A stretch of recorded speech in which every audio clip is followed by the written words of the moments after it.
It's pretty hard to follow a session like that. And one of the only things that you could do to follow a session like that is to bring somebody on who's fundamentally changed the way that we all find out information today.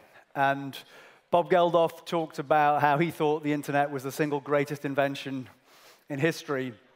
And if the Industrial Revolution empowered businesses, the internet revolution has empowered people. And somebody who understood that way, way, way, way before any of us is the man who created Wikipedia. And invented and founded Wikipedia. So I'm absolutely delighted to welcome to the stage Jimmy Wales, the founder of Wikipedia.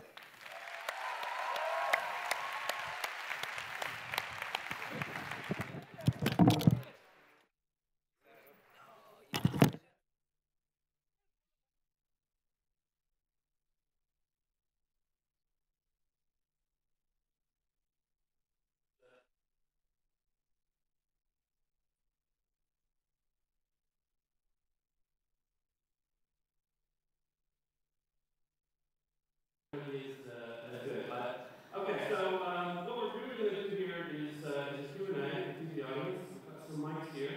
I'm just going to talk for a couple of minutes just to tell you about some of the things that I've been working on lately, that are new things that you might find interesting. We can really take it wherever we want to go. The two things that I'm really interested in for today is one is Ebola. Not a very fun topic, but I wanted to tell you a little bit about a project that we've done that I think is interesting and helps illustrate how the Wikipedia community thinks and how we function. And then, generally, access to knowledge. So the original vision statement for Wikipedia is for all of us to imagine a world in which every single person on the planet is given free access to the sum of all human knowledge. And that's what we're doing at Wikipedia. If you think about that vision statement, every single word in it is meaningful and is carefully chosen. And when I say every single person on the planet, that means that our project is inherently global. It means that ultimately we're going to have to reach beyond just the internet, although the rapid rise of inexpensive smartphones is bringing the internet to more people than ever before and faster than most people anticipated. So one of the things that's really interesting is when we think about the growth of Wikipedia in the languages of the developing world, this is a big challenge for us. It's something that's happening, but there's a lot of work left to do. And one of the big issues we have in the Ebola crisis is the lack of access to information in local languages. And so this amazing project happened, and it happened in a very wiki way. And what happened is we have a project within English Wikipedia called Wiki Project Medicine. And the Wiki Project Medicine group, they look after all the entries having to do with medicine. And this group has a fairly fearsome and frightening reputation within Wikipedia because they're very, very strict. They're one of the most strict groups of people who are really keen on making sure that our entries about medical issues are very, very accurate. And so they really, they don't put up with any nonsense. Within that, there's a subgroup called the Translation Task Force, where they try to get people to take the best entries from various languages, but particularly from English Wikipedia, and translate them into other languages around the world. And what they did in August was a really remarkable project. They partnered with a group called Translators Without Borders and a translation company, I think called Rubric, and they took our entry on Ebola virus disease and they translated it, and it's a very good entry. They translated it into 60 African languages, which is really remarkable because we don't even have 60 really active African language projects. So in many of these languages, this Ebola article is going to be one of the first major articles, but we're hoping that it's going to spark more people to come and more people to participate. And I think it's amazing. And I think part of what's interesting and amazing about it is that this was not directed by the organization in a top-down fashion. I had nothing to do with it. The Wikimedia Foundation, which is the charity that owns and operates Wikipedia, had nothing to do with it. This came up from the community. A group of people got together and said, hey, this is a really important moment in time. We're reading in the news about all the rumors and misinformation. Maybe the one thing we can do, we can't solve much, but the one thing we can do is make sure that these entries get translated so that at least from there, there's the possibility of further distribution, the possibility of people learning more about it. The other thing that I wanted to talk about, and then we'll have Q&A, is the other question. Okay, so fine, right, so we're beginning to translate things, or we're beginning to build community so people can write in all these different languages. But of course, access is still very expensive for a lot of people. We know that the price of the cheapest Android smartphone has fallen now. The cheapest one I've found so far is about $31. And the phone you can buy for $31 has very similar specs to the original iPhone. So we're talking about not the latest, most modern phone that we all would expect, but if you remember, the iPhone revolutionized the way we thought about the phone just a few years ago. And now that phone, the equivalent phone, or nearly equivalent, it's not quite as good as the original iPhone, is available very cheaply. And they're selling literally millions of these in the developing world. Obviously, still the poorest of the poor don't have access to that, but when you've gone from whatever the iPhone originally cost, $600, down to $30, you're reaching much further down the economic ladder and hitting a lot of people. But one of the things that we know is that people, when they're coming on smartphones for the first time, the devices are getting cheap enough, but the data charges are still quite expensive for people. So we have a project called Wikipedia Zero, where we go out and we negotiate with carriers in the developing world and persuade them to offer access to Wikipedia with zero data charges. So the idea is that premise of, imagine a world in which every single person on the planet has free access to the sum of all human knowledge is really key for us. We really want people to be able to get on Wikipedia without having to break the bank to do it. So that's a couple of things that I'm working on. And yeah, thank you. And now we can have Q&A. Oh, here's David. Hello, David. We have 4 microphones. You know the deal. There's 2 down here and 2 up there. Questions, yes. Comments. We'll get through as many as we can in the next 25 minutes.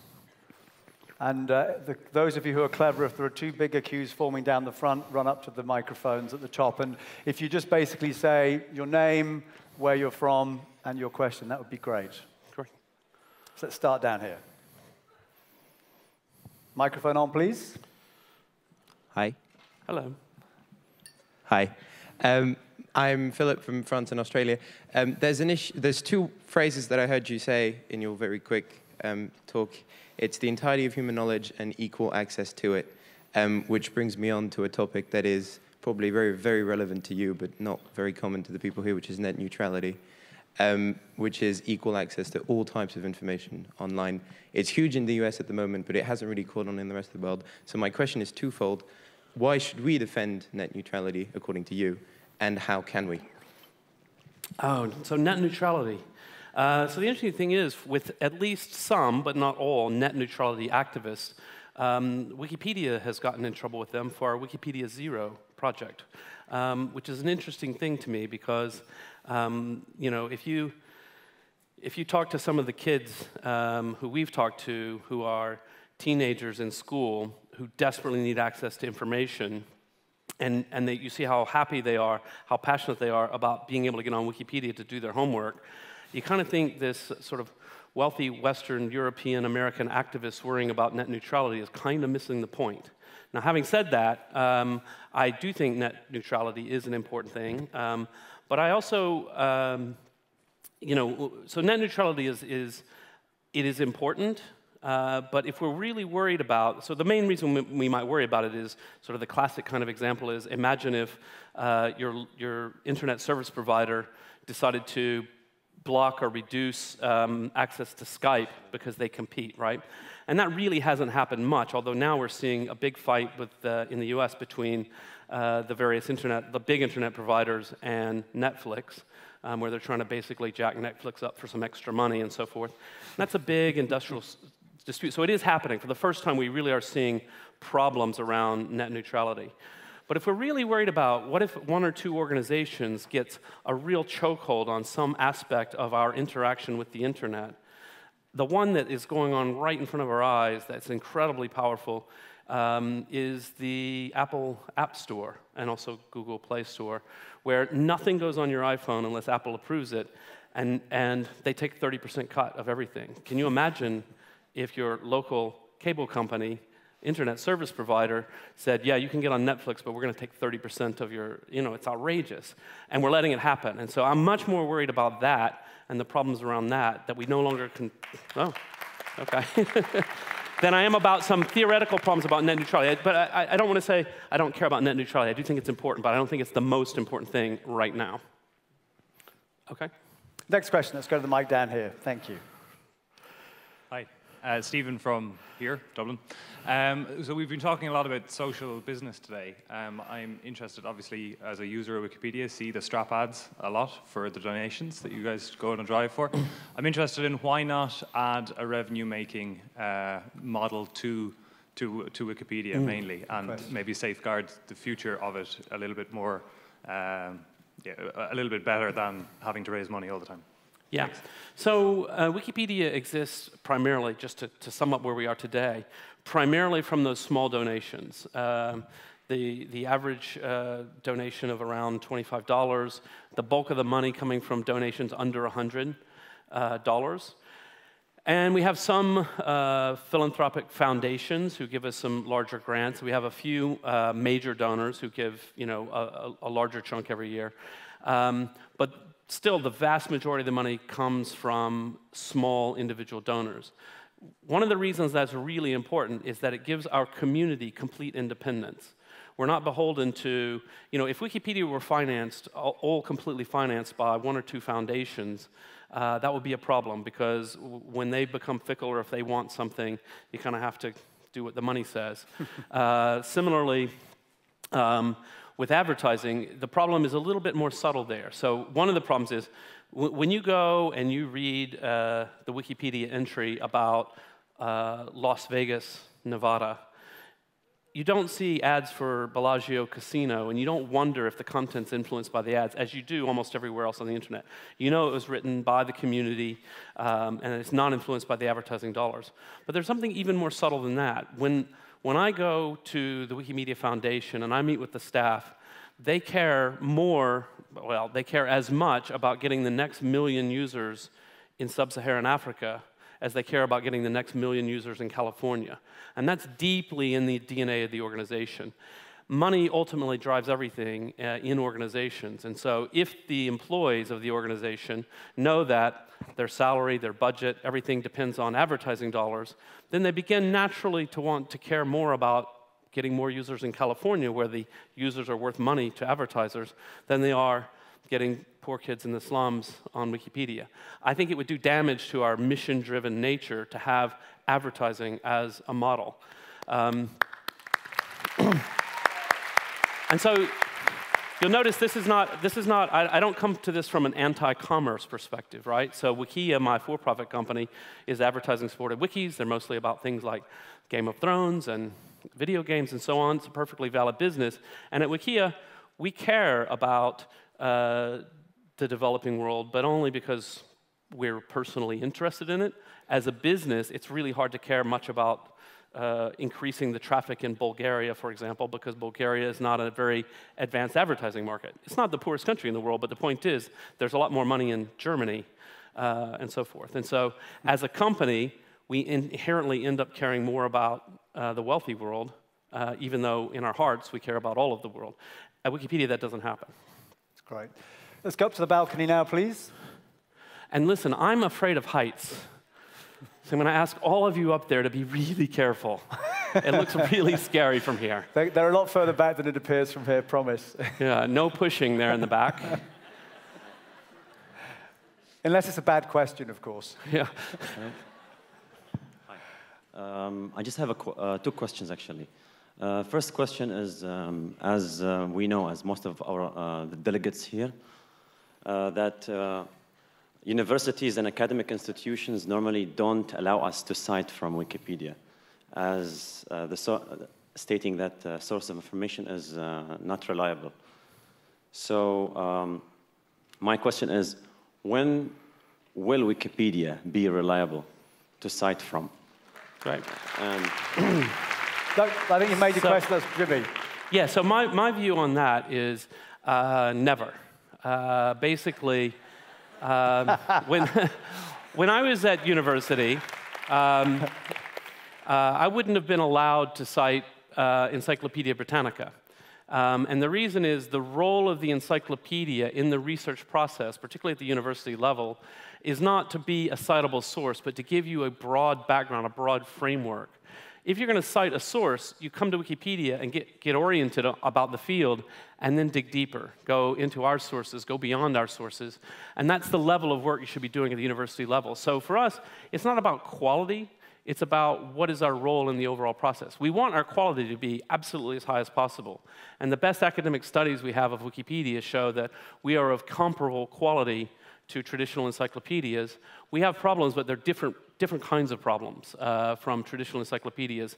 So we're pretty pleased that we've come as far as we have. We want to be even better, but we don't think as an endpoint that a goal should be to be citable as an academic source. It's just not what an encyclopedia is for. Thank you. Let's go to the next microphone up here. Hi, I'm Srinath from India. So firstly, let me just make a statement. It gives me immense pleasure to be in the same physical vicinity as you stand. Really inspire me. Thank you. Okay, the question is that it's not as technical as my predecessors have just conveyed. Have you yourself, as an individual, always relied on calculated risk, or sometimes you have just thought that it's more prudent to go with your guts and leap for a risk? That's a really good question.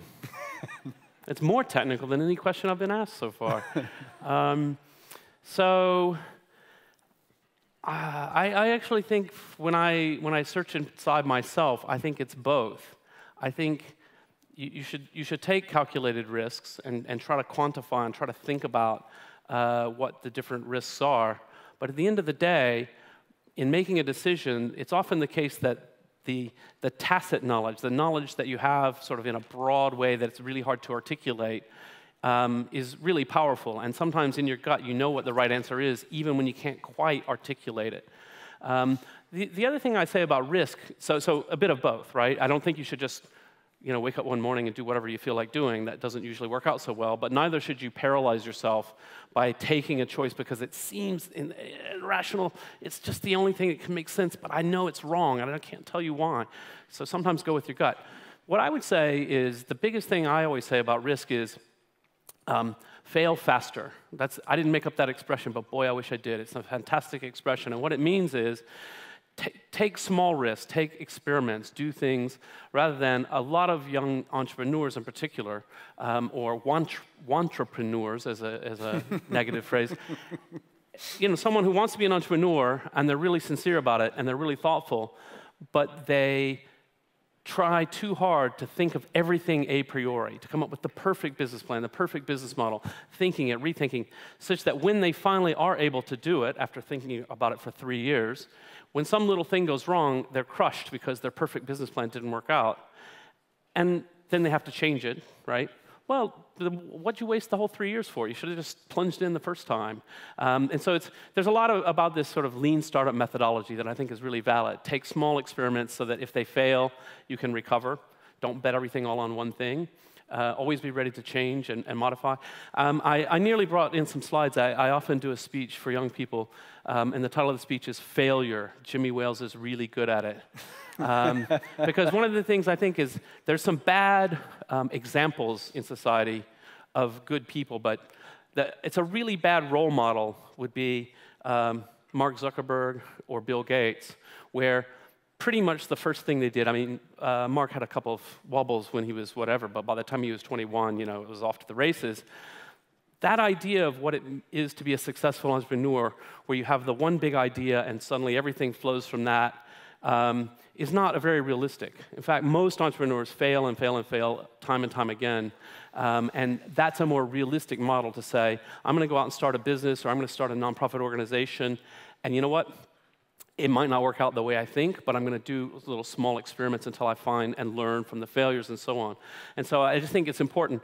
I've had more stupid ideas than almost anyone. And so the fact that my startup failed in 6 weeks, I should feel good about that. Yeah. Fail faster. Yeah. Next question. So we know that Wikipedia is accessible to a large number of people all across the globe. And with Wikipedia 0 coming in, the access would further increase. And we've been discussing on all the global problems from past couple of days, and then we've been discussing that how can we use our social media to make a difference or to make a better reach out of the message. Just a thought that I have, which I want to share. How about if we just get a small message right on top of the actual content every time we visit Wikipedia on any of the global problem, be it sustainability, be it climate change. So I feel that it'll give a better reach out to the audience than the other social networks that we use, be it Facebook, be it Twitter. Because Wikipedia, people kind of visit Wikipedia more than other social networks. That's what I believe. So probably if we can do that, can we do that? Yeah, you know, so it's something, it's really interesting, and I'm sorry, what was the?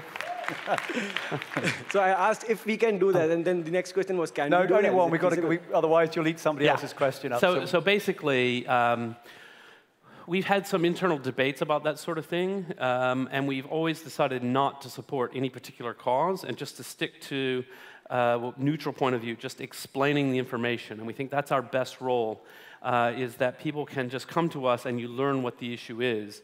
So for example, about Ebola, in my personal life, I'm very passionate that I'm terrified.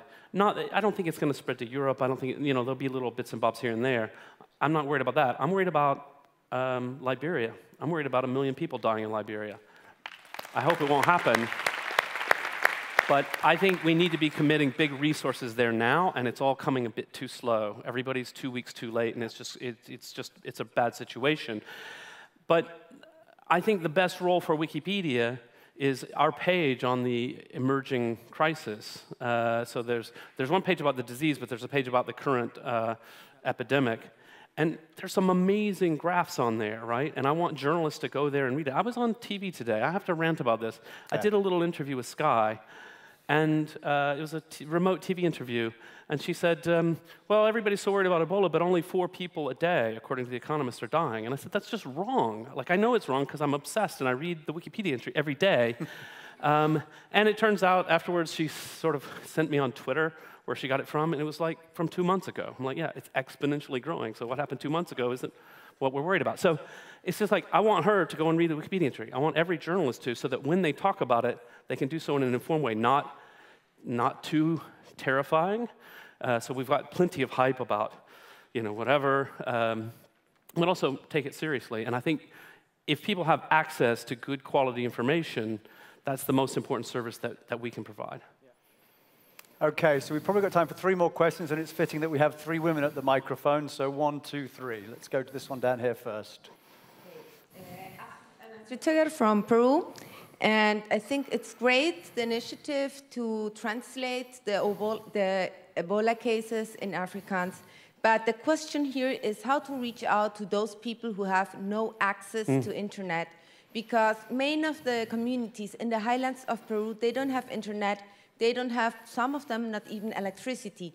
So these people, they don't even have the chance to look for Wikipedia and look for some information. Yeah. And then other things, too, is that some years ago in Peru, we had this 1 laptop per kid initiative run by the state.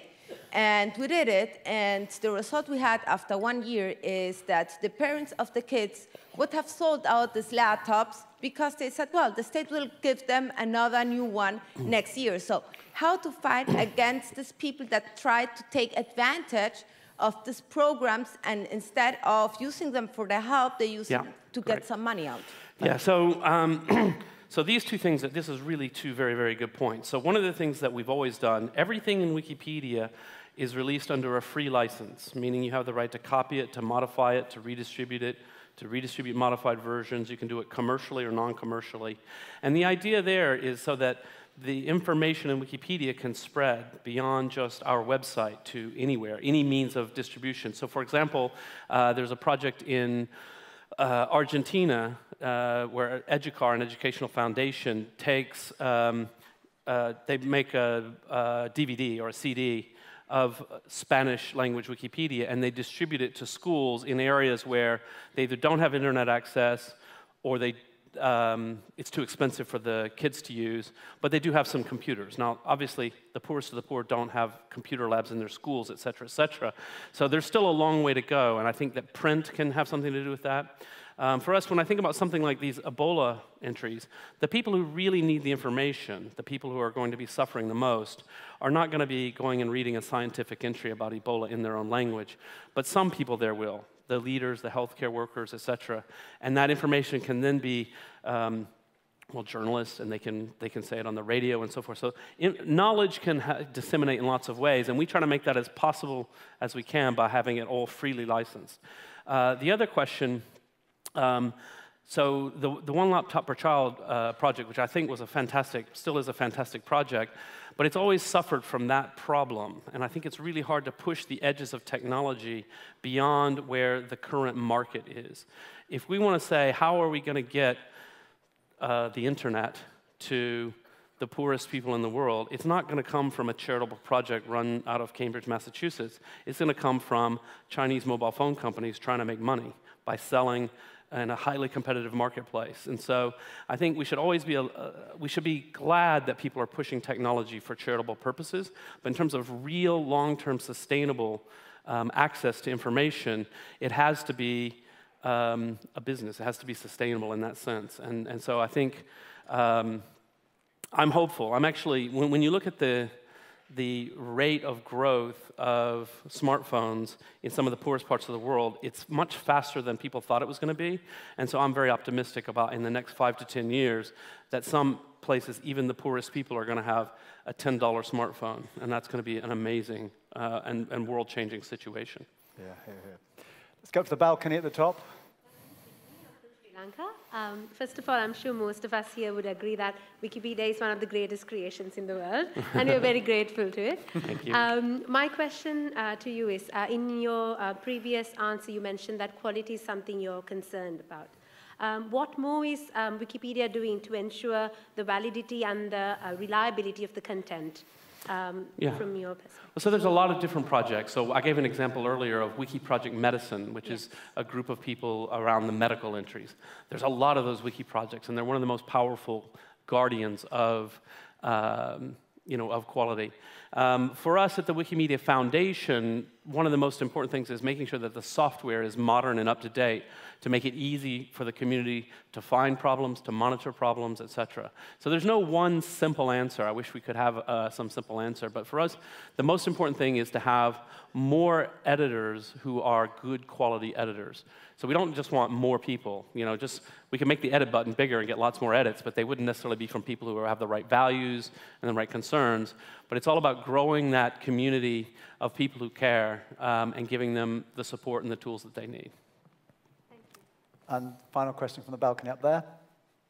Hello, I'm Lisa Barzo from Kurdistan. My question is, how does Wikipedia work to provide accurate numbers and up-to-date statistics about less developed corners of the world, especially in terms of technology? Yeah, so unfortunately we are constrained because Wikipedia is written by tens of thousands of volunteers who are working with whatever resources are available.